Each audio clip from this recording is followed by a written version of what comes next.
Kesempurnaan adalah kesediaan untuk tidak sempurna.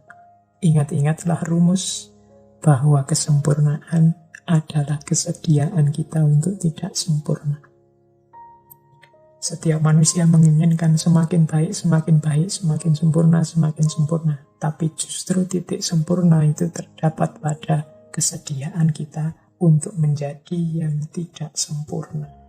Kesadaran kita bahwa kita manusia biasa yang tidak mungkin sempurna.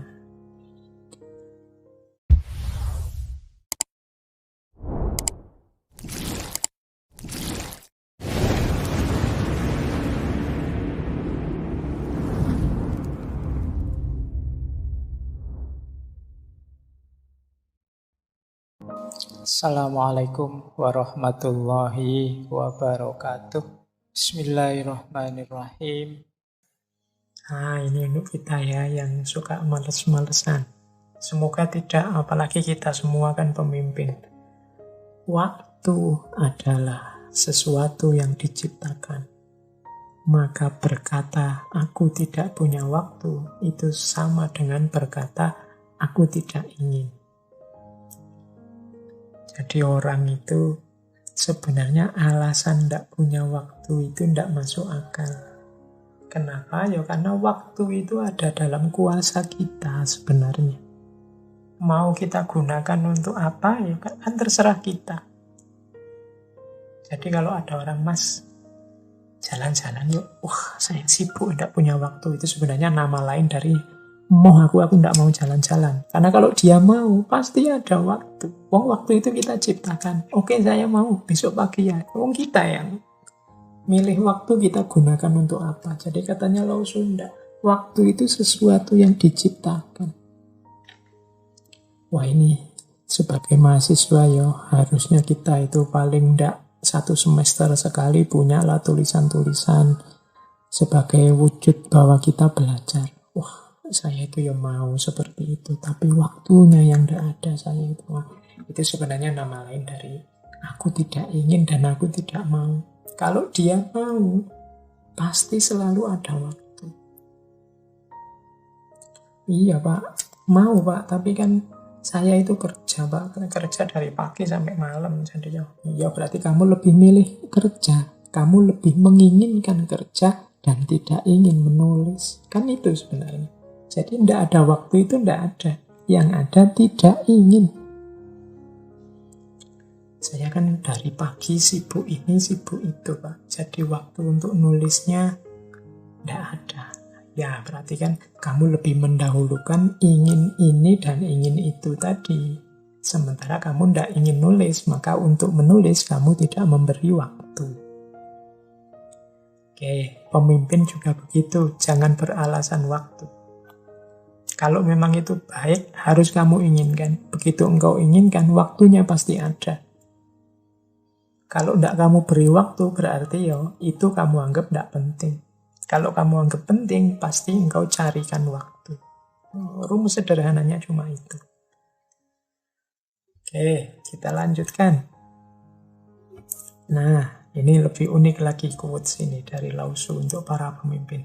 Termasuk kita semua. Tidak melakukan apa-apa itu lebih baik dibandingkan sibuk tidak melakukan apa-apa.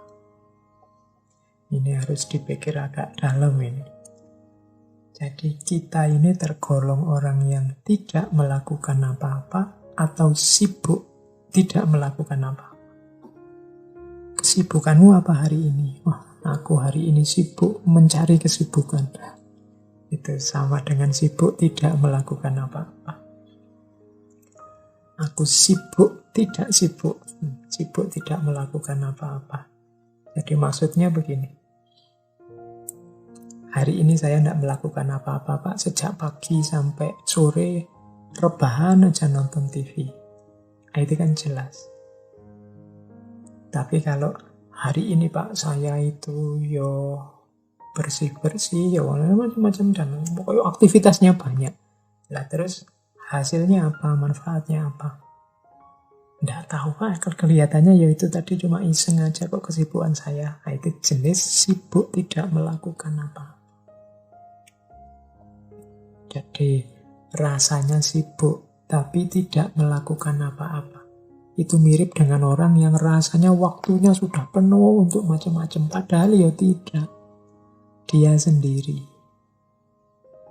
Ada orang itu kalau bicara tentang waktu melebih-lebihkan. Saya kalau sholat malam itu biasanya 1-2 jam. Padahal cuma 10-20 menit. Ini kan melebih-lebihkan, seolah-olah sibuk.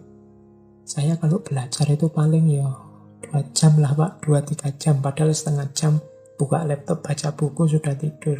Ini melebih-lebihkan waktu. Padahal, jadi ini seolah-olah sibuk, tapi sebenarnya tidak ngapa-ngapain juga. Lebih baik jelas bahwa saya tidak ngapa-ngapain Pak, dibandingkan sibuk tapi tidak melakukan apa-apa. Seolah-olah sibuk, tapi rasanya tidak melakukan apa-apa. Saya sudah semester 8 Pak. Lah terus IP-mu berapa? IP saya kok minimal ya Pak. Lah ngapain aja selama ini? Tidak tahu ya Pak, tapi rasanya saya juga sudah macam-macam, tapi kok hasilnya kayak gini ya. Nah, itu namanya sibuk tidak melakukan apa-apa. Seolah-olah sudah melakukan banyak hal, tapi ternyata tidak ada apa-apa hasilnya. Ayo kita introspeksi ya, jangan sampai kita ternyata tergolong orang yang sibuk tidak melakukan apapun. Menghadapi pandemi corona ini kita sudah setengahan tahun, Maret sampai ini bulan September. Kira-kira sudah ada hasil apa yang kita peroleh? Sudah ada naik kelas apa yang kita dapatkan? Jangan-jangan kita selama ini merasa sudah sibuk tapi hakikatnya tidak melakukan apa-apa. Pemimpin tidak boleh sibuk tidak melakukan apa-apa. Berarti rasanya capek tapi tidak ada hasilnya. Nah itu sama dengan sibuk tidak melakukan apa-apa. Baik, kita lanjutkan. Nasihat dari Lao Tzu. Nah ini agak berat mungkin untuk hari ini. Karena hari ini orang itu tidak cuma butuh melakukan kebaikan, tapi butuh orang tahu bahwa dia melakukan kebaikan. Ini kalimat ini dibaca pelan-pelan. Ia tidak menampakkan diri, karenanya ia tidak terlihat di mana-mana. Ia tidak memberikan batasan tentang dirinya sendiri, karenanya ia berbeda. Ia tidak menonjolkan diri, karenanya ia berhasil. Ia tidak membanggakan karyanya, karenanya ia tetap tegak. Ia tidak bertengkar, dan justru karena itulah tidak ada orang di dunia ini dapat bertengkar dengan dia. Jadi dari sini sebenarnya Lao Tzu ingin pemimpin itu ya dia harus berkarya, dia harus bermanfaat untuk yang dia pimpin, tapi akan sangat baik kalau tanpa menonjolkan diri, tanpa menunjuk-nunjukkan diri, tanpa membanggakan karyanya. Bahkan tanpa membuat konflik-konflik yang tidak perlu. Katanya Lao Tzu, orang yang berkarya dan tidak ingin pamer, tidak ingin menampakkan dirinya, justru dia akan terlihat di mana-mana. Ia yang tidak memberi batasan tentang dirinya sendiri, maka akan berbeda. Ini maksudnya kadang-kadang kita ini kan membatasi diri kita bahwa aku ini orangnya begini, bidangnya ini, dan karyaku ini loh. Itu kan menunjukkan batas tentang dirinya. Tapi kalau bisa, tidak usah begitu. Nah, tadi ini dalam rangka hidup ini halus lentur. Kalau kita matok diri kita harus itu, nanti kita susah sendiri. Misalnya saya matok, aku ini orang filsafat, jadi ngertiku cuma filsafat, bisanya ngomong filsafat. Di luar filsafat aku tidak ngerti. Tolong jangan ngajak saya ngomong di luar filsafat misalnya. Ketika saya kaku dengan itu biasanya terus menyusahkan aku sendiri. Yang pertama susahnya apa? Apa bener aku itu ngerti filsafat semuanya? dalam banyak hal di dunia filsafat, ya mestinya aku ya ndak ngerti. Kemudian apa benar aku itu ndak butuh bidang yang lain? Apa bisa filsafat itu misalnya lepas dari banyak hal yang lain, dari ekonomi, dari dunia sosial, dari budaya? Kemudian selanjutnya jika kalau aku membatasi diriku sekaku itu, apa ya aku itu ndak ngerti sama sekali tentang bidang ilmu yang lain? Apa mungkin orang hidup dengan filsafat saja? Nah, itu nanti jadi pembatasanku tentang diriku itu malah menyusahkan diriku sendiri. Kemudian jangan menonjolkan diri. Karena justru dengan tidak menonjolkan diri, seseorang bisa berhasil. Kalau ini lebih mudah dipahami, karena orang yang menonjolkan diri, orang yang membanggakan karya selanjutnya itu kan biasanya orang yang sombong. Orang yang sombong itu ya orang yang mandek, merasa sudah sukses, sudah menang, sudah pinter, sudah berhasil. Ya kalau sudah kan terus dia tidak jalan lagi, mandek. Dan begitu dia mandek, itulah awal keruntuhannya. Tapi orang yang tidak menonjolkan diri, orang yang tidak membangga-banggakan karyanya, tidak menyombongkan dirinya, itu orang yang merasa, aku itu masih bisa lebih baik, aku itu belum terlalu baik, masih ada kurangnya. Itu kan orang yang masih bisa berproses lebih baik. Sehingga dia bisa terus sukses. Kesuksesan A disusul kesuksesan B, lebih baik lagi, lebih sukses lagi kesuksesan C, lebih baik lagi kesuksesan D, meningkat terus. Maka ia yang tidak menonjolkan diri, karenanya ia berhasil. Ia yang tidak membanggakan karyanya, karenanya ia tetap tegak. Dan yang terakhir, ia yang tidak bertengkar. Dan justru karena itulah tidak ada orang di dunia ini dapat bertengkar dengan dia. Jadi jadilah orang yang tidak bisa diajak bertengkar. Kalau bahasa Jawa ini tidak iso digarai, tidak bisa diprovokasi, tidak bisa dipancing untuk bertengkar. Kalau ada orang ngeritik dia, terima kasih. Kalau ada orang maki-maki dia sabar. Kalau ada orang mengadu-adu dia dengan yang lain, ya dia orang memang pikirannya beda-beda. Jadi tidak bisa diajak konflik. Orang yang semacam ini ditengkari tidak bisa. Jadi ditengkari itu diajak bertengkar. Nah, pemimpin kalau versinya Lao Tzu tentunya harus punya kualifikasi semacam ini. Terus kita lanjutkan. Nah, ini beberapa quotes yang lebih inti tentang pemimpin. Yang ke-12. Pergilah, wahai pemimpin, dan temuilah masyarakatmu. Hiduplah bersama mereka, cintailah mereka, mulailah dari apa yang mereka tahu. Berkaryalah dengan apa yang mereka miliki. Dan pemimpin terbaik itu, saat pekerjaan tuntas, tugas selesai, masyarakat akan berkata, kita sendiri yang melakukan ini. Ini pelajaran dari Lao Tzu, pemimpin itu harus membaur dalam kehidupan masyarakat. Pemimpin itu harus levelnya sama di tengah masyarakat. Ya kalau levelnya beda, ada jarak, ya dia tidak akan paham, tidak akan ngerti situasi hidup masyarakat yang dia pimpin. Maka pergilah, temuilah masyarakatmu, hiduplah bersama mereka, cintailah mereka. Jangan mengambil jarak. Ya kalau mengambil jarak kita tidak tahu apa yang mereka rasakan, apa yang sebenarnya terjadi dalam hidup mereka. Jadi cintailah mereka, baru setelah itu ayo bikin program bersama. Bareng-bareng. Ini kalau pakai bahasa para pujangga lama, inilah yang disebut manunggaling kawula Gusti. antara pemimpin dan yang dipimpin manunggal jadi satu. Merancang kehidupan yang baik untuk semuanya bersama-sama. Jadi mulailah pertama dari apa yang mereka tahu. Jangan minteri mereka, karena biasanya pemimpin kan orang-orang yang lebih pinter. Terus minteri itu ya dengan kepinterannya dia memanipulasi yang dia pimpin. Dia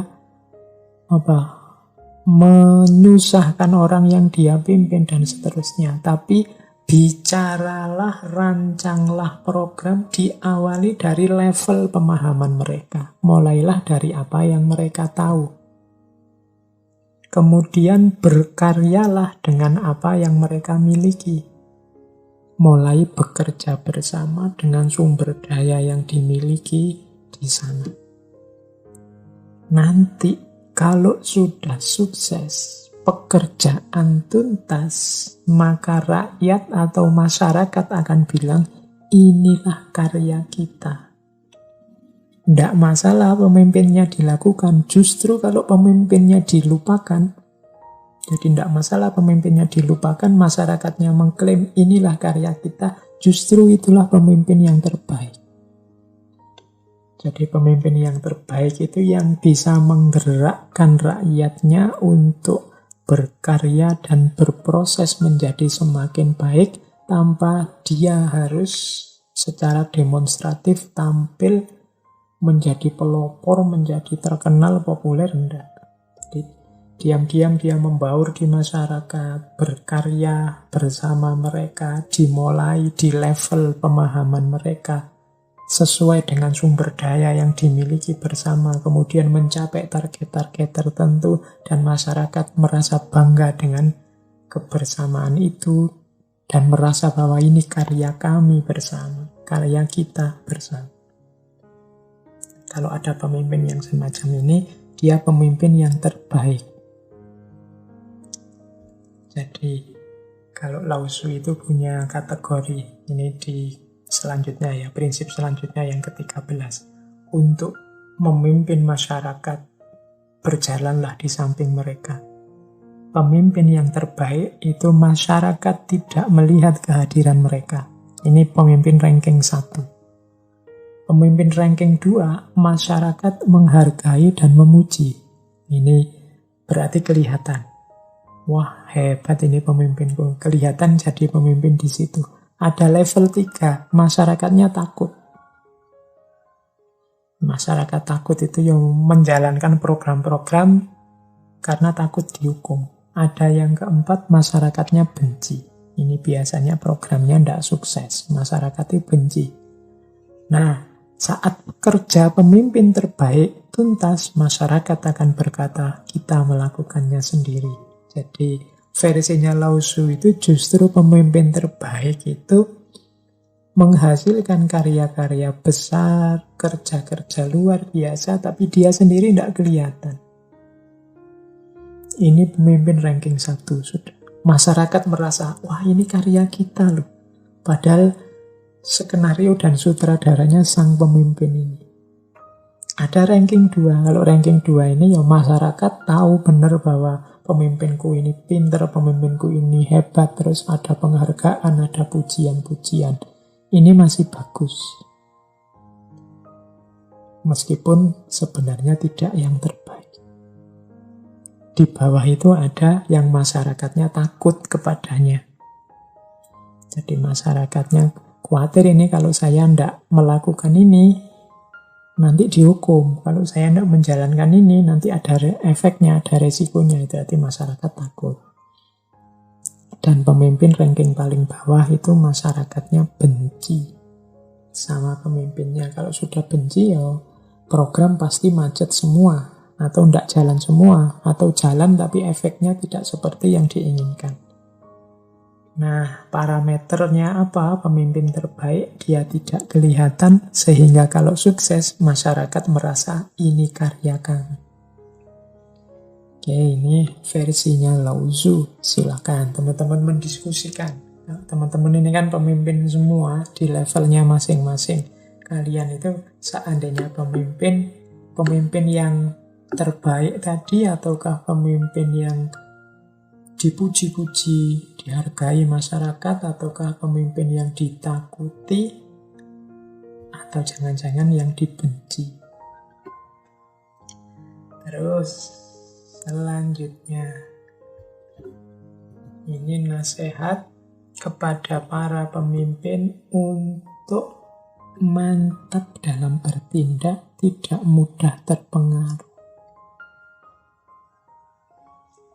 Jadi setelah pemimpin membangun karakternya dengan mantap seperti yang ada di depan tadi, ada tahapan dia harus menegaskan diri, meneguhkan diri. Ini kalimatnya Lao Tzu seperti ini. Kalau seseorang sudah percaya, ia tidak akan berusaha untuk meyakinkan yang lain. Kalau seseorang sudah nyaman, ia tidak akan meminta persetujuan orang lain. Kalau seseorang menerima dirinya sendiri, seluruh dunia akan menerimanya. Jadi ini nasihat selanjutnya dari Lao Tzu. Yang pertama, pemimpin kalau memang sudah punya rencana-rencana yang baik, program-program yang baik, yang sudah matang didiskusikan, jalankanlah. Mungkin kiri kanan masih ada yang mengkritik, tapi kalau engkau sudah yakin, percayalah. Mungkin orang menuntut, diyakinkan, mengkritik, gunanya apa, manfaatnya apa. Tapi kalau engkau sudah yakin, sudah percaya, jalankanlah. Kalau orang sudah percaya, dia tidak akan capek-capek berusaha meyakinkan orang lain. Saya jelaskan maksud saya ini. Kalau orangnya, saya tidak terima, bla bla bla, ya sudah. Tapi saya yakin ini program saya baik. Nah itu pemimpin yang punya pendirian, punya prinsip. Karena kalau mendengarkan suara kiri, suara kanan, biasanya terus tidak jadi jalan. Tidak ada tadi perjalanan ratusan mil dimulai dari satu langkah kecil. Tidak mulai-mulai, diskusi terus. Kalau seseorang sudah nyaman, ya dia tidak akan minta persetujuan orang lain. Aku sudah cocok, menurutku ini yang baik. Jadi pemimpin juga harus punya self-assertion, harus punya self-confidence. Dia nyaman, tidak butuh lagi komentar orang, provokasi orang. Dan kalau orang sudah menerima dirinya sendiri, seluruh dunia akan menerimanya. Itu rumusan hukum alamnya.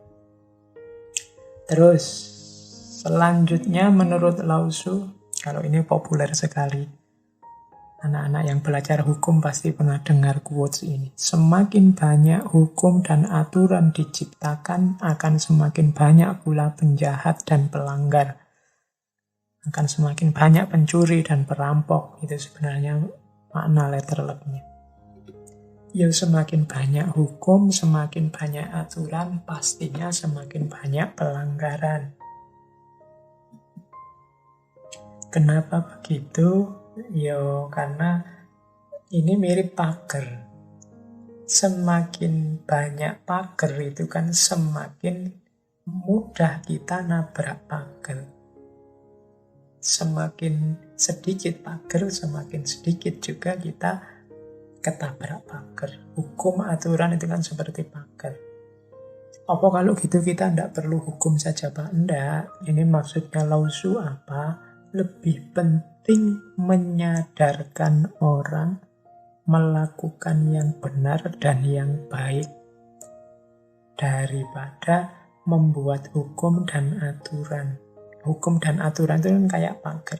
Daripada nambah pagar, biar kita tidak nginjak-injak tanaman, kan lebih baik orangnya disadarkan untuk tidak nginjak-injak tanaman. Kan logika sederhananya begitu. Maka digarap orangnya lebih penting daripada ditambahi aturannya.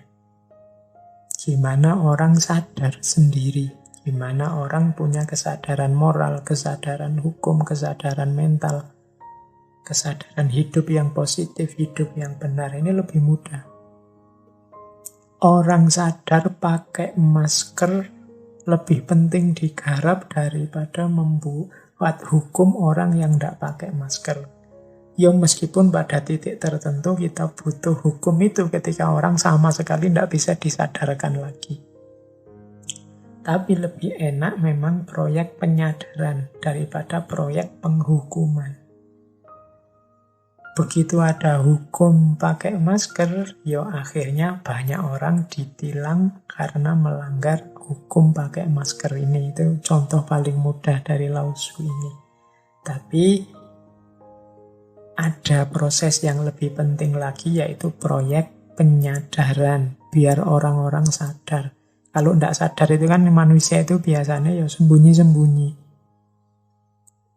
Ada polisinya enggak ya? Kalau tidak ada ya sudahlah, tidak pakai masker, wong dia tidak sadar. Tapi kalau dia sudah sadar, pakai, ada polisi apa enggak, ya dia akan tetap pakai. Semakin banyak hukum dan aturan, semakin banyak penjahat dan pelanggar. Maka, yo mari kita garap, atau paling tidak ya di lingkungan yang kita pimpin, lebih indah kalau kita menggarap proyek penyadaran ini daripada nambah hukum di organisasi kita. Oke. Terus, ya ini sudah waktunya tinggal sedikit. Selanjutnya, kalau engkau tidak dapat dipercaya masyarakat, maka masyarakat tidak akan mempercayai. Jadi kalau engkau tak dapat dipercaya, masyarakat tidak akan mempercayaimu. Kalau engkau tidak percaya masyarakatmu, engkau membuat mereka tak dapat dipercaya. Nah ini tentang kepercayaan. Jadi pemimpin itu dia harus dapat dipercaya. Kalau ngomong A, ya A. Kalau B, ya B. Makanya tadi saya bilang dia harus punya kebenaran, korespondensi, koherensi, pragmatis sekaligus. Kalau dia tidak punya ini, ya masyarakat tidak akan mempercayai dia. Kalau ini mudah dipahami. Tapi yang kedua juga penting. Kalau engkau tidak percaya masyarakatmu, engkau membuat mereka tidak dapat dipercaya. Jadi kalau kita tidak percaya anak-anak kita, sebenarnya kita sedang membuat mereka jadi tidak dapat dipercaya. Misalnya kita punya anak atau punya adik, sukanya keluar malam. Wah, pokoknya begitu keluar kita curigai. Lama-lama dia akan mencari trik, mencari strategi biar tidak dicurigai. Akhirnya kita terbohongi. Kenapa bisa begitu? Ya karena awalnya kita tidak percaya dia. Dia bilang apa adanya, kita tidak percaya. Dia bilang apa adanya, kita tidak percaya. Terpaksa dia bohong untuk mengikuti keinginan kita. Akhirnya apa? Kita sedang membentuk orang yang tidak dapat dipercaya. Jadi kalau engkau tidak percaya masyarakatmu, engkau sebenarnya sedang membuat mereka tidak dapat dipercaya. Kita itu kan kalau ngomong jujur, orangnya tidak percaya. Ngomong jujur lagi, orangnya tidak percaya lagi. Ya wis, maumu apa? Akhirnya kita kan terus ngomong sesuai yang dia inginkan. Berarti kita latihan untuk bohong akhirnya.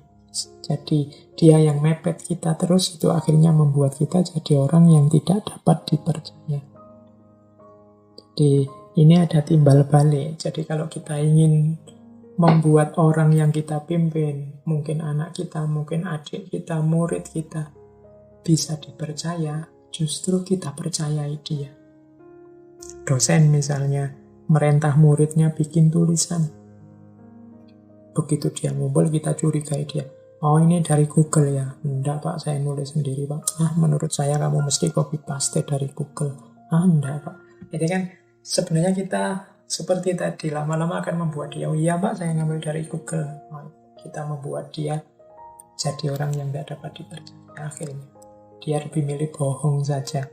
Atau begitu kita curiga seperti itu, terus dia akan bikin dalih yang lain. Meskipun dia tahu bahwa dia juga sebenarnya ngambil di Google. Lebih enak apa? Kita percaya. Kalau versinya Lao Tzu ya, kita percaya dalam arti, oh ya, aku percaya kamu itu pinter, aku percaya kamu itu mahasiswa yang jujur selama ini, kamu termasuk yang saya sayangi. Jadi insya Allah kamu nulisnya pasti Ndak plagiat, ndak bohong. Kalau kamu ngutip ya kamu sebut sumbernya. Insya Allah aku percaya. Insya Allah nilaimu bagus. Loh ini biasanya terus mahasiswa ini terus jadi ndak enak. Mahasiswa ini terus jadi ndak nyaman kalau dia bohong. Sama anak-anak kita juga begitu. Kalau kita percaya, dia sendiri kemudian terbentuk jadi bisa dipercaya. Ya sebenarnya aku bisa bohong sih ke orang tua. Keluar ini alasannya belajar padahal nongkrong. Tapi lama-lama ndak enak juga ya kalau bohongi orang tua. Loh ini berarti apa? Membentuk masyarakat jadi bisa dipercaya. Karena sebelumnya sudah dia kita percaya. Oke, kemudian ada lagi quotes. Nah ini, kalau ada orang tampak jahat, jangan membuangnya. Sadarkan dia dengan kata-katamu, hargai dia dengan perbuatanmu, tukar kekurangannya dengan kebaikanmu. Jangan membuang dia, buanglah kejahatannya. Ini nasihat untuk kita semua hari ini ya. Kadang-kadang kita itu tidak suka sama perbuatan seseorang, tapi kemudian ketidaksukaan kita itu kita arahkan pada orangnya, bukan pada perbuatannya. Nasihatnya Lao Tzu, kalau ketemu orang yang tampaknya ke orang ini jahat sih, jangan dibuang orangnya, tapi direvisi kejahatannya. Caranya apa? Sadarkan dia dengan kata-katamu, hargai dia dengan perbuatanmu, tukar kekurangannya dengan kebaikanmu. Jadi buat dia sadar, kemudian perlakukan dia secara manusiawi, dihargai. Kemudian tetap kita berbuat baik padanya. Ini namanya menukar kekurangan dengan kebaikan. Insya Allah dengan usaha kita ini ya pastinya Allah akan membantu, akan terrevisi kejahatannya. Jadi bukan orangnya yang dibuang tapi kejelekannya yang direvisi. Kadang-kadang kita terbiasa yang sebaliknya. Kepada orang jahat tidak kita sadarkan dengan kata-kata tapi kita maki-maki. Tidak kita hargai dengan perbuatan tapi kita balas dendam dengan perbuatan. Tidak kita tukar kekurangannya dengan kebaikan, tapi kita tukar dengan yang lebih jelek lagi. Nah, akhirnya ya konflik kita punya musuh, kadang-kadang malah dari satu musuh jadi 2-3 musuh. Kadang-kadang malah jadinya kita lebih jahat daripada dia. Maka menurut Lao Tzu, jangan perhatian pada orangnya, tapi perhatian pada perbuatannya. Disadarkan, dihargai, dibalas dengan yang baik. Kemudian terakhir, ini sebenarnya masih banyak yang dari Lao Tzu ya, pokoknya karena waktunya terbatas. Terakhir, seorang pemimpin harus ingat, selesaikan tugas tanpa merasa bangga. Selesaikan tanpa memamerkan, selesaikan tanpa keangkuhan, selesaikan tanpa merebut atau mengambil, selesaikan tanpa memaksa. Mari kita jalankan tugas kepemimpinan tanpa harus merasa bangga. Wow, aku ternyata pemimpin yang hebat. Siapa yang bisa kayak aku? Nah itu ada yang salah kalau ini yang kita lakukan. Selesaikan tanpa memamerkan. Ini loh kesuksesanku. Ini loh keberhasilanku. Selesaikan tanpa keangkuhan. Tidak ada yang seperti aku. Yang lain di bawahku semua. Selesaikan tanpa merebut atau mengambil. Selesaikan tanpa memaksa. Jadi mungkin yang kita lakukan kebaikan, hasilnya juga baik, tapi kalau itu kita lakukan diiringi rasa bangga, diiringi pamer keangkuhan, dengan cara mengambil, merebut, memaksa, maka tidak ada gunanya kebaikan yang kita lakukan, tidak ada gunanya prestasi-prestasi kita. Jadi ini nasihat dari Lao Tzu kepada para pemimpin. Baik, teman-teman. Masih ada satu lagi saya tambah. Terakhir ini, paling akhir.